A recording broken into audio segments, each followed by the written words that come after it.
Voilà. Alors bonjour à toutes et à tous je suis joyeux d'être là avec vous ce matin à nouveau. Je trouve aussi qu'il y a eu beaucoup de prise de conscience et d'intégration des concepts du coaching individuel, même s'il y a eu des questions sur les contrats, sur notamment la tarification. Je rappelle qu'il y a un module qui s'appelle commercialisation et donc on parlera de ces sujets-là pendant ce module-là. Et il y a eu aussi des questions sur les les 9 zones et l'exploration. Donc ça, on y reviendra aussi à un module révision dans lequel on va travailler sur les concepts que vous aurez déjà vus en coaching individuel et en coaching d'équipe. Hein. Il y aura un module révision, puis il y aura aussi le coaching d'organisation. Alors là, je vais vous parler maintenant ce matin de la partie coaching d'équipe. Alors, comme vous l'avez bien exprimé, le coaching est une posture euh, qui fait que vous n'êtes pas en posture de consultant, de sachant, même si vous savez, mais vous êtes en posture d'accompagnement et vous êtes en posture d'accompagnement pour permettre à votre coaché de trouver les solutions en lui-même. Ça a été exprimé plusieurs fois, verbalisé par plusieurs, et c'est exactement la posture du coach professionnel, c'est celle-là. Et c'est d'autant plus difficile d'ailleurs quand on est un sachant, parce qu'on a envie de donner des solutions. Et donc, il ne faut surtout pas aller dans ce sens-là. Et vous avez compris. Alors, bien sûr, il y a l'histoire du poisson canne à pêche. Parfois, on peut alimenter et donner des informations, des idées au coaché, mais l'idée, c'est qu'il s'approprie les solutions et les trouve en lui-même. Alors, si le coaching individuel, c'est cette posture-là, eh bien, la posture du coaching d'équipe, c'est la même chose. Sauf que c'est pas du tout, c'est pas en individuel, mais c'est donc en collectif.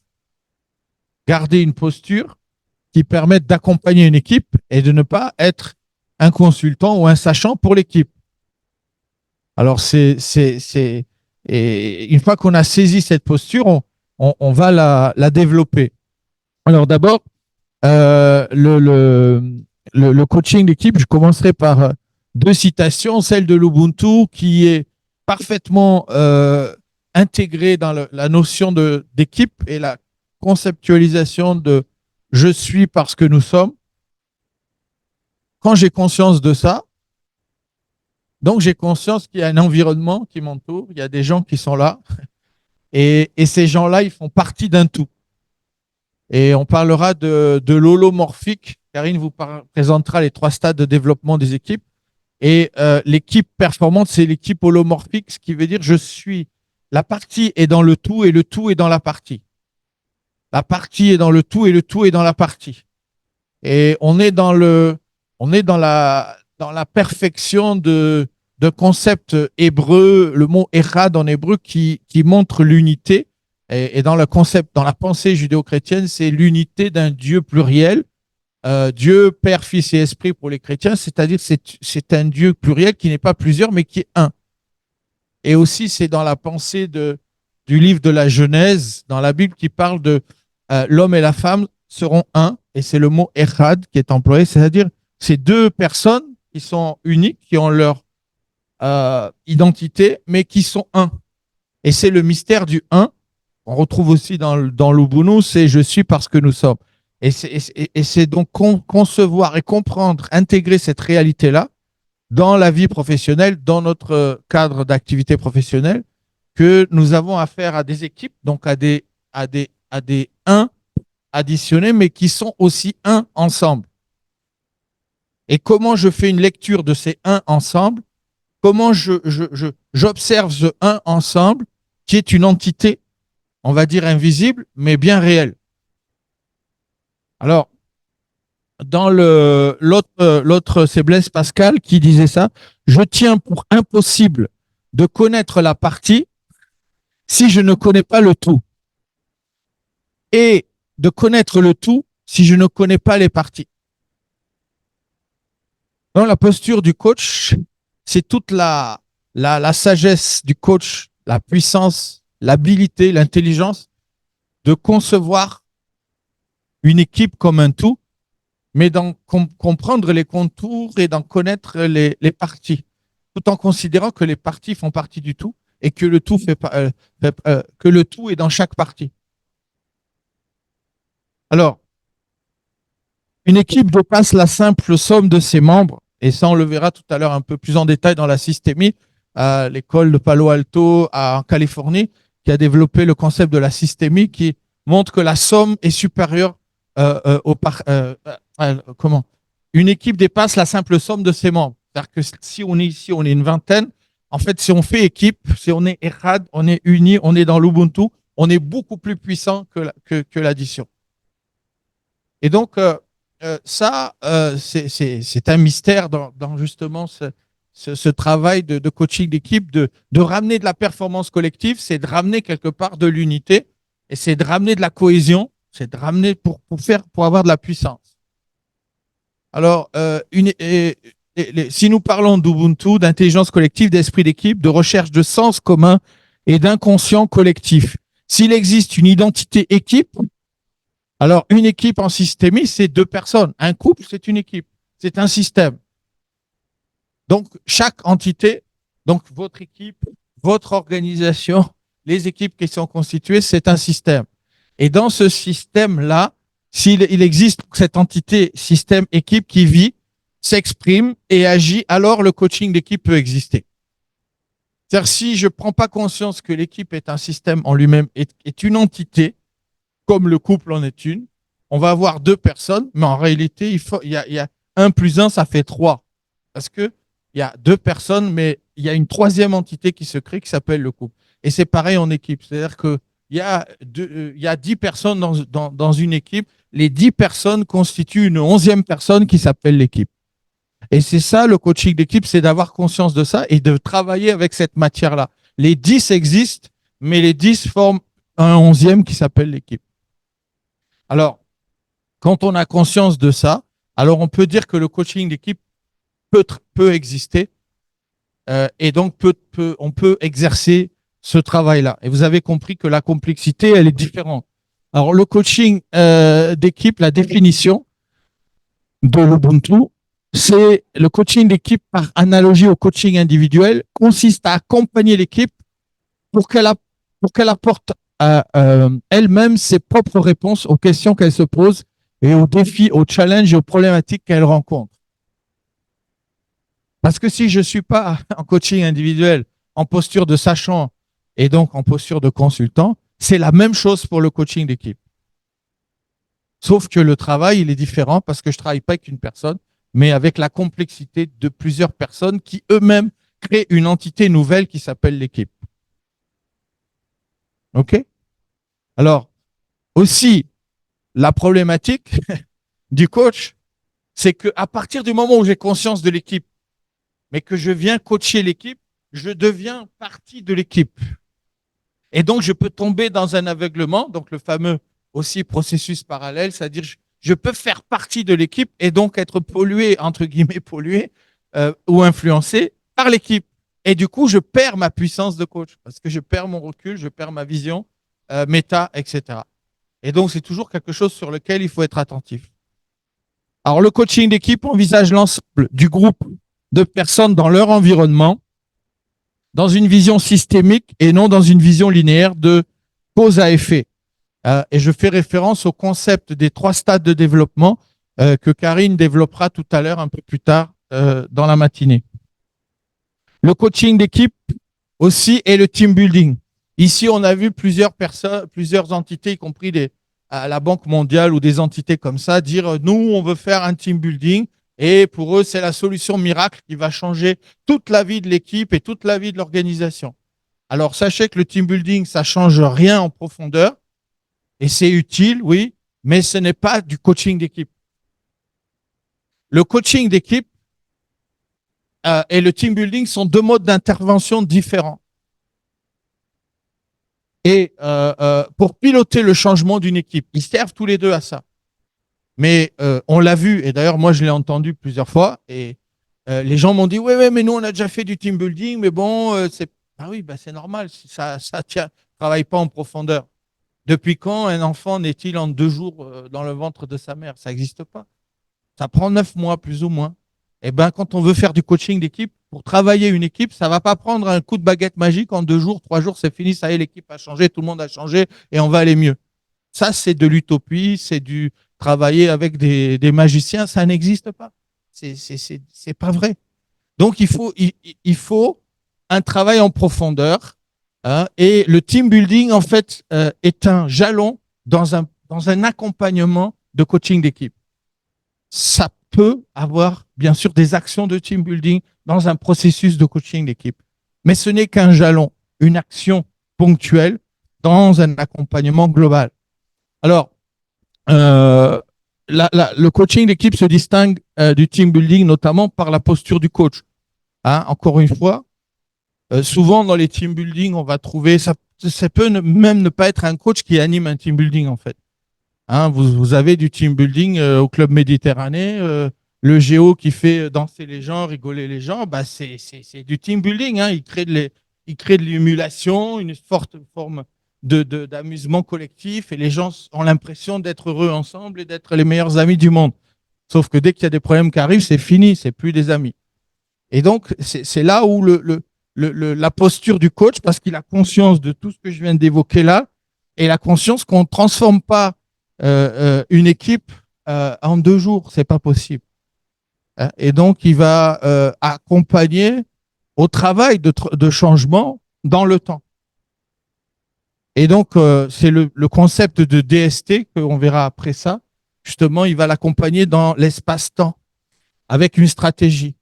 Alors, les méthodes utilisées aussi dans le coaching d'équipe, hein, donc là, on parle de la systémie, on va parler des 3 stades de développement des équipes, on va parler d'un certain nombre de points, notamment le diagnostic Ubuntu, donc toutes ces choses-là dont on va parler pendant le week-end. Et puis, la durée de l'intervention. Comme je vous disais, c'est un accompagnement sur la durée et pas une action ponctuelle qu'on appelle le team building. Alors, il y a 3 questions fondamentales dans l'accompagnement de coaching d'équipe. Et il y a des approches qui peuvent être philosophiques ou théoriques différentes. Ici, la première question, c'est un groupe ou une équipe est-il ou non plus que la somme de ses membres? Alors, la systémie répond oui. Moi, je le crois parce que dans le Echad, dans ce mystère de l'unité, il y a une puissance. Hein, et si on regarde des récits aussi dans la Bible, on voit que la tour de Babel, par exemple, où les humains, avec Nimrod, étaient contents de construire une tour, et Dieu a dit, oh, je vais leur donner des langues différentes. C'est comme ça qu'est né le Kirundi et d'autres langues. Le français aussi, peut-être, je sais pas. Mais en tout cas, il y a eu plusieurs langues, parce qu'au début, ils parlaient la même langue. Donc, ils étaient unis, et Dieu lui-même a dit, oh, stop, on va mettre des langues différentes pour ne pas qu'ils soient unis, parce que l'unité est une puissance, une force. Donc, je crois à cette théorie-là que oui, quand on est uni dans une équipe avec une vision partagée, avec du sens, on est très puissant pour la réalisation des choses, des objectifs communs. Et donc, une vision différente en fonction des cultures, des théories. Donc, pour les théories comportementales et cognitivistes, il existe des mécanismes collectifs. Donc, il nie pas qu'effectivement, il y a des choses qui se passent dans une équipe. Mais pour eux, ceux-ci ont pour cause les interactions entre les personnes. Et l'absence d'explication provient de l'impossibilité actuelle de mesurer certains facteurs, difficultés qui devraient se résoudre avec les progrès des recherches. C'est-à-dire, quand on parle de collectif, vous avez pressenti sûrement que on est dans l'invisible et donc on est dans la difficulté de mesurer. Comment je mesure la puissance d'une équipe? Quel outil j'utilise? C'est pas simple comme ça, c'est pas mathématique, c'est pas, il y a pas de matériel pour, etc. Donc c'est quelque chose d'intuitif. Hein. C'est quelque chose qui nécessite de l'intelligence. Moi, j'appelle ça aussi l'intelligence spirituelle, mais l'intelligence intuitive. Et on l'appelle aussi même en Europe, on commence à parler de ça, l'intelligence spirituelle, la lecture des choses invisibles. Comment ça marche? Et donc, c'est pour les théories systémiques, dérivées du travail de Palo Alto, une synergie existe dont l'application se heurte à la barrière infranchissable de la complexité. Alors, rappelez-vous, l'humain, c'est complexe versus compliqué. Quelque chose de compliqué, un système d'information, un robot, on va trouver une solution parce que c'est 1 ou 0 au final. Mais par contre, sur l'humain, c'est pas comme ça que ça marche. C'est complexe. Ça veut dire on ne sait pas dans un contexte, dans une circonstance, dans des choses, la réaction peut être complètement incontrôlable et incontrôlée. Et donc, du coup, si ça affecte un système, c'est-à-dire une équipe, ben aussi, on ne sait pas les répercussions. Hein, donc, et c'est là où on doit être dans cette logique de l'émergence que Karine n'apprécie pas. Elle n'aime pas l'émergence. Elle aime bien savoir où elle va et comment ça marche. Elle n'aimait pas. Elle n'aimait pas. Maintenant, elle a appris qu'il faut vivre avec. Mais c'est-à-dire que on ne sait pas vraiment de quoi est fait demain. Certains croient à cette parole, mais c'est la réalité. Ça veut dire qu'aujourd'hui, je sais, là maintenant, je sais où je suis, mais demain, je ne sais pas en fait. Donc, et je dois gérer cette émergence dans accepter la complexité en tant que coach d'équipe. Parce que l'équipe, tu sais pas, tu vois qu'ils ont besoin de ça, et puis le lendemain, il y a autre chose qui émerge. Et il faut savoir, et c'est pas, on parle de leadership du 21e siècle, de leadership justement basé sur l'agilité. Le manager est devenu un surfeur. Et quand vous surfez, moi j'ai surfé pas très bien, mais bon, je me suis pris quelques gamelles sur les vagues, mais j'ai essayé au moins. Et c'est vrai que c'est pas évident de tenir debout sur une planche sur des vagues. Et que la vague, c'est vous qui maîtrisez la vague. Vous êtes obligé de faire corps avec la vague, parce que sinon vous résistez, pam, vous êtes par terre déjà, ou dans l'eau du moins.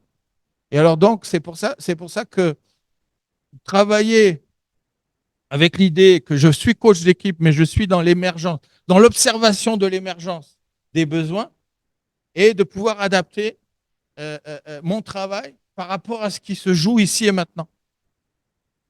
Et donc, ça veut dire une agilité et une observation concentrée sur les enjeux du moment. Alors ça, c'est la posture du coach systémique, et qui, c'est quelque chose qu'on ne peut pas résoudre en fait, c'est ça. Il dit infranchissable, on ne peut pas le résoudre. Par contre, on peut le vivre et le régler dans l'ici et maintenant. Mais il n'y a pas un modèle mathématique où un A plus B, voilà, ça va marcher, ça va faire C. Non, non. Donc c'est ça. Alors si j'ai conscience de ça, il y a une deuxième question, c'est la performance ou la réussite est-elle induite par les personnalités des membres ou leur interaction, ou bien par cette entité collective? Là aussi, il y a au moins deux approches. Les systémiciens pensent que l'entité collective prévaut. Ça, c'est la systémie. C'est-à-dire le groupe prévaut, et que, en fait, il va analyser l'équipe par rapport au système qui est mis en place dans l'équipe et pas aux individualités. Alors, et donc, les personnalités particulières sont une part du système sur lequel il faut agir en priorité, mais elles ne sont pas exclusives. Alors que dans l'approche des psychanalystes considère que la présence d'une personnalité particulière, un équipier pervers ou bien un leader à la personnalité narcissique, peut ruiner le travail collectif, et que c'est sur cette personne qu'il faut concentrer les efforts. Donc, ces deux approches, et je ne crois pas qu'elles s'excluent forcément l'une l'autre. Moi, c'est ma position, ma compréhension des choses. Parfois, il est nécessaire de retirer le méchant ou de retirer le toxique, parce que sinon, vous n'y arriverez pas à régler le problème. Donc, et je pense que les deux peuvent être complémentaires. On peut travailler dans une logique du et non du ou. Alors, la troisième question, faut-il avoir eu de l'expérience d'une équipe performante pour coacher une équipe? Alors, comme en coaching individuel, il faut les connaissances sur les concepts, les méthodes, se soumettre à un travail approfondi de soi afin d'éliminer les représentations erronées et héritées de l'histoire personnelle, ainsi que les affects parasites tels que l'envie ou d'autres affects parasites. C'est-à-dire que le travail de coach, c'est un vrai travail, vous avez compris, c'est une vraie posture. Et il faut être conscient que si je suis coach d'équipe, l'équipe peut m'influencer. Donc, il faut en être conscient. C'est un peu comme le processus parallèle dans un coaching individuel. Ça veut dire que je peux me laisser immerger et m'intégrer dans le système, et du coup, je ne peux plus accompagner parce que je suis déjà dedans. Je suis déjà dans l'homéostasie, on va le voir, du système. Alors, on va voir ce que c'est l'homéostasie. Et puis, comme l'empathie dans une relation duel, le coach doit développer une forme d'intuition. Vous parlez d'intelligence, d'intuition, qui est aussi l'intelligence spirituelle dans le sens, je vois ce qui est invisible. Donc, dans le cadre de l'équipe. Et donc, ce qui se joue, les enjeux, etc. Et donc, pour ressentir ce qui se vit dans cette entité collective. Donc, on parle aussi d'intelligence émotionnelle, mais pas que.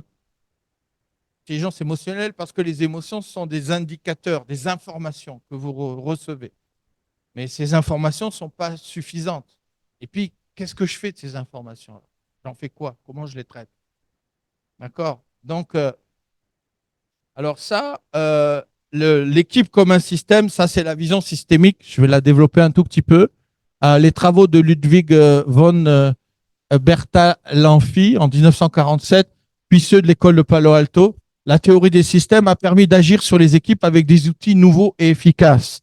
Alors, il y a cette idée-là qu'une équipe, donc un groupe d'individus, va réagir à obéit à trois notions fondamentales. Alors, la première, c'est la synergie. Donc, il y a cette recherche de synergie. Le tout est beaucoup plus que les parties. C'est ce que je vous ai dit tout à l'heure. Donc, ce principe que la synergie, c'est-à-dire que quand on est en ESAD, quand on est en unité, quand on est dans l'Ubuntu, réellement, alors il y a une puissance qui est supérieure au nombre des personnes qui sont là, dans cette équipe-là.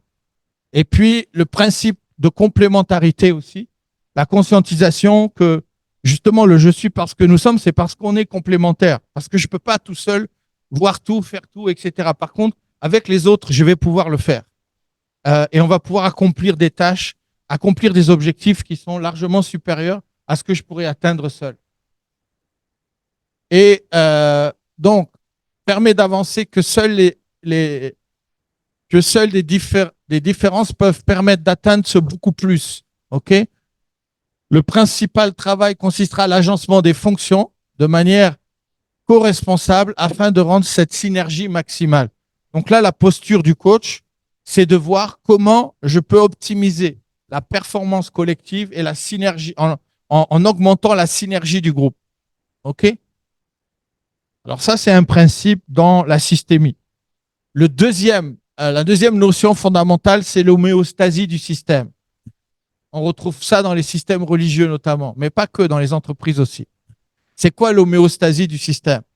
Eh bien, dans l'histoire des religions, par exemple, depuis 2000 ans à Jérusalem, il y a eu des mouvements de réveil qui se sont créés. Donc, les gens sont venus, il y a eu beaucoup de gens qui sont venus ensemble, qui ont donné leur vie à Jésus, ils sont là ensemble. Et puis, ça crée un système religieux. Ça crée un système. Et ce système-là, il y a les garants du système. Ça veut dire qu'ils sont les protecteurs du système parce que le système a fait du bien. Donc, on garde le système, on appelle l'homéostasie du système. Et il y a ceux qui sont les protecteurs de ce système-là. On le voit dans les entreprises, on a toujours fait comme ça. Ça a marché comme ça, on va garder le système comme ça. Et en fait, le problème de l'homéostasie, c'est que ça ne permet pas de changement. Ça ne permet pas de faire quelque chose de nouveau. Parce qu'en fait, on veut garder, protéger le système tel qu'il est. Et donc ça, c'est l'homéostasie. Les forces homéostasiques, autorégulatrices, luttent contre tout changement. Et donc, dès que vous amenez du changement, ça devient « Oh là là, il ne faut pas toucher ». Ça fait 2000 ans que ça existe comme ça. Qu'est-ce que tu vas toucher quoi? Ça fait 200 ans, je ne sais pas combien. Et en fait, en plus, quand vous étudiez en profondeur, c'est pas vrai. Ça fait même pas 2000 ans. Des fois, ça fait juste quelques années que ça marche comme ça. Et puis, voilà. Donc, et dans une équipe, dans une entité, dans un gouvernement, dans des sociétés, c'est la même chose. J'ai pris l'illustration des religions parce que je connais bien, mais il y a d'autres systèmes, c'est pareil. Ce sont des systèmes qu'on protège. Et si on n'est pas conscient qu'on est en train de les protéger et que du coup, on ne laisse pas la possibilité du nouveau, du changement, ça a un effet pervers, ça a un effet bloquant. Et donc, qui pourrait créer un inconfort et sont supposés prévaloir dans un système. On l'a vu aussi dans des entreprises ici où on fait un diagnostic Ubuntu, on dit voilà, il y a ça, ça, ça, et il faut faire le deuil. Mais les gens ne veulent pas faire le deuil. Mais si tu ne fais pas le deuil de ce qui s'est passé, tu ne pourras jamais rentrer dans le nouveau. Et le problème du nouveau, c'est que justement, si c'est nouveau, on ne sait pas ce que c'est. Et c'est pour ça qu'il faut avoir confiance en soi, pouvoir rentrer dans le nouveau. Parce que sinon, je vais avoir peur, je vais résister. Je ne veux surtout pas de changement. Je ne veux surtout pas qu'on bouge un truc, parce que sinon, je suis dans l'inconfort. Mais c'est dans l'inconfort que se sont créées les plus belles choses. Alors, après, la finalité, c'est notre troisième notion fondamentale qui renvoie au sens, c'est-à-dire pourquoi je fais les choses. Et la co-créativité, c'est-à-dire justement la conscience du collectif. C'est-à-dire pourquoi je me lève le matin? Pourquoi je fais ça? Pourquoi je travaille dans tel secteur d'activité? Pourquoi je travaille dans telle entreprise? Pourquoi je vais à l'église le dimanche matin ou l'après-midi? Ou le samedi pour les adventistes du 7e jour et puis les autres, je ne sais pas. Pourquoi je le fais? C'est quoi le sens pour ma vie? Et toutes ces choses que je fais, donc, c'est-à-dire la notion de finalité et la conscientisation de la finalité ultime, c'est à un moment, il y a une fin. Nous, les humains, à un moment, ça s'arrête sur la Terre. Donc, c'est ça, cette finalité que, OK, ça s'arrête, mais finalement, pour ceux qui ont la foi, on sait qu'après, il y a autre chose, ça continue. Bon, il y en a d'autres qui ont la foi que ça continue pas. Je ne sais pas comment ils font, mais bon, c'est leur foi. Hein. Il n'y a plus rien derrière. Ça, c'est horrible. Il y a un trou, puis il n'y a plus rien. Mais c'est comme ça. Alors donc, la finalité, c'est ça. C'est quoi la finalité de notre action dans le travail? C'est quoi la finalité de notre objectif? C'est quoi la finalité de notre entreprise? Et on reviendra en coaching d'organisation. Finalement, c'est quoi la raison d'être? Pourquoi j'existe en tant qu'entreprise? Bon, en tant que personne, bien sûr, mais pourquoi j'existe en tant qu'entreprise, en tant qu'équipe? Pourquoi on existe? Quoi le sens de notre existence? Et donc, c'est ça la finalité. Donc, c'est comment dirais-je, les trois notions fondamentales d'après la pensée systémique d'une équipe, d'accord, d'un système. Alors, finalement, il y a quelques noms à retenir. Gregory Bateson, théoricien des systèmes, dans l'école de Palo Alto. Milton Erickson, qui est interventionniste dans les systèmes. Et en tant que coach Ubuntu, quand je suis en posture de coach, c'est la systémie, c'est un mode d'intervention. Vous avez vu, le coach, il intervient. Hein, Karine m'expliquait au début qu'il est bonbon. En gros, il fait rien, il dit oui à tout. C'est le béni oui-oui ou c'est dans le cadran de l'autonomie, c'est celui qui reste au stade 1. Et il est toujours en train de dire oui. Non, c'est pas ça. C'est un interventionniste. Et je lui ai expliqué, c'est soit tu fais de la boxe avec ton coaché, soit tu fais du judo. Et dans le coaching d'équipe, c'est la même chose. Je vais intervenir. Mais quand j'interviens, ça a du sens. Quand j'interviens, je sais pourquoi, comment, à quel moment il faut intervenir. Et ça, c'est l'intelligence du coach. Il n'intervient pas à n'importe quel moment ni n'importe comment. Mais quand j'interviens, j'interviens. Et je sais pourquoi je le fais. Et parce que, justement, je vais débloquer le système. Je vais peut-être débloquer l'homéostasie pour permettre le changement, pour permettre la transformation. Et donc, consistant à raisonner en priorité sur le système et sur les interactions et les éléments de ce système, plutôt que sur le contenu de chacun des éléments. Hein, donc, la systémie a une vision globale, comme je vous disais, sur le système lui-même.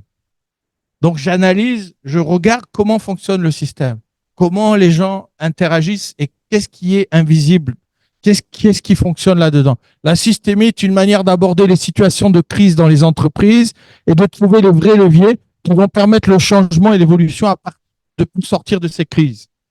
D'accord? Donc, et ça, donc, cette approche amène à avoir un autre regard sur le fonctionnement des personnes entre elles et dans une organisation, dans un système.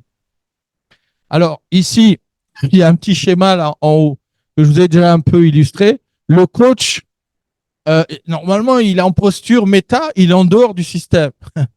Sauf que le piège, c'est qu'à partir du moment où il rentre dans le système, il devient partie du système. Et c'est ça qu'il faut faire attention. Parce que c'est un effet, entre guillemets, naturel. C'est un effet organique. À partir du moment où vous rentrez dans le système, vous en faites partie. Donc, il faut toujours avoir la puissance de se dégager et de rester en dehors pour observer en métaposition, en métacommunication, en métaposition. Et ça, c'est pas évident. Alors, ça fait partie du travail du coach. Alors, un système est un ensemble organisé d'éléments en interaction comportant des mécanismes de régulation qui maintiennent une certaine structure. Hein, donc, il y a un équilibre qui se crée en interaction qui est de manière qui est invisible, mais qui constitue le système. Un système, c'est n'importe quel ensemble d'éléments en interaction dynamique. Donc, ça peut être deux personnes. Hein. Comme je disais, le couple, c'est un système. Et donc, comment s'établissent les règles dans un système? Par la répétition, la redondance. Certaines vont disparaître, d'autres vont se répéter. Il y a des jeux d'interaction et causalité circulaire, etc. Donc, tout ça, c'est à analyser dans le cadre du coaching d'équipe avec la vision systémique. Alors, une relation émerge d'une interaction qui se prolonge dans le temps et qui se structure peu à peu grâce à l'apparition de règles du jeu qui régissent les échanges entre les personnes. Et là, on est dans l'implicite, on est dans l'inconscient. Donc, rappelez-vous, le travail du coach, c'est d'aider à conscientiser ce qui n'est pas conscient. Et donc, dans un couple, dans une équipe, il y a des règles du jeu qui se mettent en place implicites, inconscientes. Et le but, c'est de les éclairer, de les amener à la lumière. Pour justement le bien de l'équipe, pour le bien du système. Pour qu'il avance et qu'il détermine. Il dit, moi, on veut aller par là. Mais il se trouve que vous allez par là. Pourquoi? Comment ça se fait? Parce que les règles du jeu que vous avez mis en place ne vous permettent pas d'arriver là-bas. Mais elles sont implicites, elles sont inconscientes. Donc, on va les mettre en lumière, on va les débloquer et vous allez les changer. Parce que c'est vous qui allez prendre la décision. Et donc, observation des relations, ça c'est la posture du coach, il observe, il est observateur, il est en métaposition et il observe les interactions importantes à mettre en lumière, relever les formes de relations. Alors, il y a une grille de lecture, hein, il y a plusieurs outils qu'on verra dans le diagnostic Ubuntu, par exemple. On a plusieurs grilles de lecture quand on analyse un système ou une équipe. Et donc, on va regarder quelles sont les formes de relations qui sont dans l'entreprise, dans l'équipe. Observer les communications implicites, les non-dits, les choses qui ne sont pas conscientes. Et puis, trouver le cadrage pertinent de l'observation, contexte. On va contextuer. Donc, il y a les 9 zones, tout ça, mais il y a d'autres outils pour contextualiser. Et puis, on reste en position méta. C'est-à-dire qu'on a une lecture spirituelle dans le sens de l'invisible, de ce qui ne se voit pas, de ce qui se joue. Et puis derrière, donc, on va répéter les redondances. On va repérer, les redondances formelles dans les échanges et modéliser le jeu. Donc, typiquement, le triangle de Karpman, dont vous avez beaucoup parlé, ça se retrouve. On va retrouver ça. On va retrouver que y a beaucoup de gens qui sont en posture de victimes, qui cherchent un sauveur dans les relations dans les relations managériales. Donc, moi, je me rappelle quand j'étais jeune manager à 30 ans, il y avait à peu près une vingtaine de personnes, ingénieurs système, ingénieurs réseau dans l'informatique, et tout le monde venait dans mon bureau. Mais après, j'ai réalisé, pour pleurer, en fait. C'était le bureau des pleurs. Et moi, en fait, ça m'a fatigué du management. Je me suis dit, c'est ça le management, c'est accueillir les gens toute la journée qui viennent pleurer. Moi, ça ne m'intéresse pas. J'ai autre chose à faire, en fait. Et c'est là, et j'avais l'impression de ne pas progresser dans ma vie professionnelle. Alors oui, j'avais un meilleur salaire, mais en fait, je m'ennuyais parce que j'ai écouté les gens toute la journée venir pleurer, non. Et en fait, c'est ça que quand vous faites une lecture, et en fait, ça ne positionne pas parce que moi, en tant que manager, j'avais une autre énergie, une autre puissance, d'autres choses à donner à la société que simplement écouter des gens pleurer dans mon bureau toute la journée. Et faire des tableaux Excel de temps en temps pour le -1, pour les budgets, machin, tout ça. Bon, c'est ennuyeux comme c'est pas possible pour moi. Hein. Et donc, je me disais, mais c'est pas possible, on ne peut pas rester comme ça, je ne peux pas rester comme ça. Et donc, c'est ça, comment dire. Et ça, on le repère quand on est en coaching d'équipe. On voit qu'est-ce qui se joue, comment ça se passe. Parce qu'on observe. Et après, on fait un travail à partir de ça. Comment commenter le fonctionnement du système, des échanges, la modélisation. On va modéliser en disant, voilà la grille de lecture, voilà comment ça se passe. Donc, un coach est venu voir, il dit, Franck, toi, tu joues le rôle de sauveur tout le temps. Voilà, tu es en top-down. Hein, et puis, donc, il faut casser ça.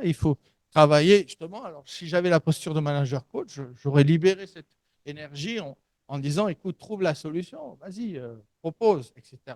Et être beaucoup plus performant dans mes équipes. Alors, comment c'est ça justement la posture du coach d'équipe. Alors, en conclusion de ça, il est impossible d'étudier tous les jeux d'interaction au sein d'une organisation parce que nous-mêmes, déjà, on a nos propres zones d'ombre. Hein, c'est pour ça, d'ailleurs, on intervient souvent à deux dans un coaching d'équipe, c'est ce que je conseille. Au moins deux coachs, deux exécutifs coachs, parce que déjà, nous-mêmes, on a nos propres barrières, on a nos propres œillères, on a nos propres zones d'ombre. Comment on dit quand on ne voit pas en voiture là, dans le rétroviseur? Enfin, zone grise, zone où on ne voit pas. Et donc, alors que l'autre, et c'est là où il faut aussi travailler en équipe, mais en équipe qui se crée pas une homéostasie en eux-mêmes. Parce que si les deux coachs se créent une homéostasie en eux-mêmes, ils se bloquent eux-mêmes ils créent un système où ils se bloquent. Or, normalement, il faut qu'ils soient. Par exemple, si moi je vois comme ça, l'autre doit voir de l'autre côté. On est à 360 degrés. Et c'est comme ça qu'on doit travailler. Parce que sinon, si on se crée, c'est-à-dire on se crée une homéostasie nous-mêmes, on ne va pas être performant. Et ça aussi, c'est important de créer l'équipe qui va bien. Il est impossible d'étudier donc tous les jeux. Il faut donc privilégier certains jeux par rapport à d'autres et qui sont par rapport aussi à la vision de l'entreprise ou d'équipe. Les jeux sont les jeux à choisir sont ceux qui tournent autour d'une valeur centrale de l'organisation et qui présentent donc le vrai problème de celle-ci.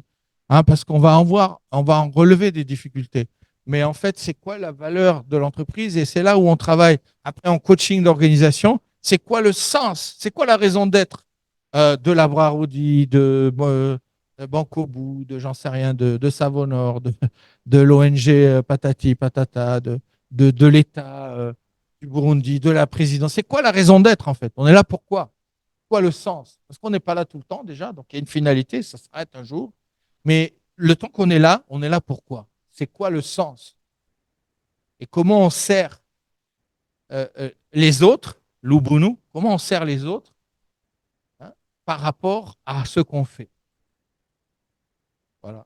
Et comment on les sert positivement? Alors, ce choix ne peut se faire qu'après l'identification des jeux et donc de la valeur centrale.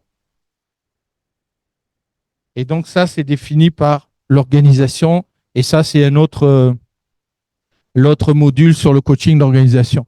Alors ici, le plan d'intervention de déploiement spatio-temporel, l'autre concept, le DST. Je vous ai expliqué en fait que le DST, c'est donc quand on se prépare à faire un coaching d'équipe, il faut définir un plan d'intervention. Je vous disais, ce n'est pas un team building en fait. Et donc ici, il s'agit d'illustrer comment une opération de coaching va se déployer dans le temps en repérant les différents événements qui sont planifiés. Alors, moi, en haut, j'ai fait le processus au niveau Ubuntu. En bas, c'est le processus au niveau de Vincent Lénart qu'il a construit dans son école Transformance Pro. Et en fait, on voit, il y a des liens entre les deux. Donc, le premier, pour moi, c'est le contact avec le dirigeant, avec le comité exécutif, avec les décideurs, avec les visionnaires. C'est ce premier contact-là qui fait qu'on va débuter, en fait. Et à ce moment-là, le coaching d'équipe est déjà commencé en réalité. Hier, on était avec une start-up lilloise en région parisienne, à Lille, en région de Lille, pardon. Pas Paris, moi je le vois grand.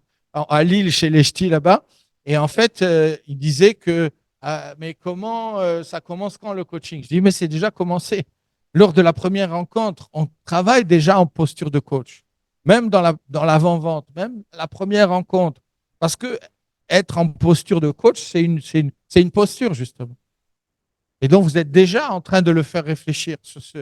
Vous êtes déjà en train de faire émerger une demande. Vous n'arrivez pas avec un catalogue en disant voilà tout ce qu'on sait faire. Vous choisissez dedans. Non, on est dans l'émergence. On est dans l'ici et maintenant. En fait, c'est quoi votre besoin? C'est quoi votre demande? Ici et maintenant. Et comment nous, on peut vous accompagner là-dedans? Mais on commence dès la première rencontre. Et on va co-construire une proposition d'accompagnement à partir de la première rencontre. Regardez l'historique, la raison d'être, je vous ai dit, de l'entreprise, sa vision, là où ils veulent aller. les valeurs, euh, éventuellement les projets ou les stratégies qu'ils ont. Et puis, on va travailler l'alliance. On travaille le RPBDC, on travaille l'alliance dès la première rencontre. Et on n'est pas en contrat de coaching, mais on est en posture de coach. Et puis à ce moment-là, nous, on va faire une proposition de diagnostic Ubuntu parce que tout commence par un assessment. Vous ne pouvez pas savoir. Et l'assessment, c'est une photo. Quand vous faites une photo, c'est pas vous. C'est le moment où vous avez fait la photo. C'est-à-dire, ça représente pas, c'est pas vous dans votre entité globale. Mais par contre, c'est une image à un instant donné de vous. OK? Et donc, ça ne reste que ça. Ça a une valeur, mais ce n'est que ça. Et donc, quand on va faire un diagnostic Ubuntu, on est conscient, on fait un diagnostic dans l'ici et maintenant de l'état des lieux là. Et aussi de projeter où vous voulez aller avec eux. Donc, et là, on va faire de la collecte d'informations sous forme d'interview, d'observation interne, d'observation externe, d'assister à des réunions, d'observer en se baladant dans les bureaux, regarder comment les gens se parlent, se comportent, comment ils parlent à leurs clients, s'il y a des clients qui viennent, etc., etc. Et donc, après, on fait un rapport diagnostic Ubuntu avec un plan stratégique d'accompagnement que l'on co-construit avec les décideurs pour dire voilà le plan qu'on vous propose sur, ça peut être sur 6 mois, 1 an, 2 ans, 3 ans, j'en sais rien, mais ce n'est pas une opération de team building.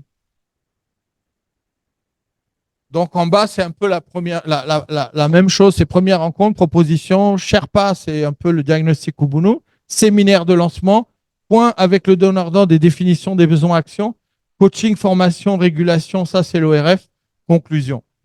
Alors, je viendrai tout à l'heure, demain, sur la partie diagnostic Ubuntu, l'ORF, tout ça. Ce sont d'autres concepts que je ne vais pas développer maintenant.